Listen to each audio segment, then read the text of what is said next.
Today's movie is Two Graves in the Desert, a movie that features 0 graves in the desert. For the plot summary, let's take a look at the DVD. So this movie asks, what would you do if you woke up in the boot of a car tied up and gagged? Well, that's kind of an odd question. Probably nothing. Go to sleep, maybe? Asking the viewer what they would do is a really overused back-of-the-box cliche. Right up there with describing your film as a deadly game of cat and mouse or a cat and mouse thriller.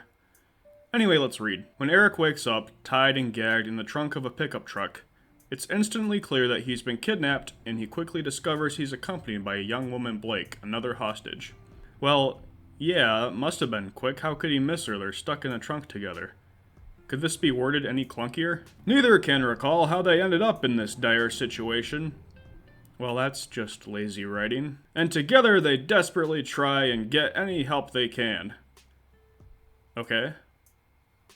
With no help coming, well, that negates the last sentence, doesn't it? And as things become more and more hopeless, it soon becomes fearfully apparent that there is more at stake than it first seems. The kidnappers have their own agenda, and it's not a pleasant one. No, kidnappers usually don't have a pleasant agenda. Unless it's Kevin Costner and he's gonna be your missing father figure and take you trick-or-treating. Okay, let's get what I liked about this movie out of the way. This won't take long. Two Graves in the Desert is surprisingly committed to its premise, and that surprised me. As a connoisseur of low-budget garbage, I was expecting maybe 30 minutes in the trunk, and the rest would be disconnected filler. But for better and worse, this movie takes place almost entirely in a car. But here's why that doesn't work. This movie takes place almost entirely in a car. Now this could work if you have clever filmmakers at the wheel. Locke was able to pull this thing off, but you should know better than to expect clever writing from a movie with a title that starts with a number 2. You know why they put the number there instead of spelling it out like TWO? It's so when you're at the red box and you push the A to Z button, this movie is near the top of the list because God knows that no one is going to actually seek this movie out. But back to the car thing, Locke worked because it starred Tom Hardy, one of our finest actors working today. I stand by that statement. And it had a compelling script. The actors that play the hostages are terrible and their characters are obnoxious. One of them is a prostitute and the other is a pharmaceutical genius who has invented a game-changing drug. The prostitute is annoying because she acts like she's got something to prove and is constantly trying to justify her degenerate profession to the drug guy, who I disliked even more. I couldn't understand half of what this guy was saying. Why do you think I have the first aid kit? Spray there is reception wherever the hell we are. Come on, dude.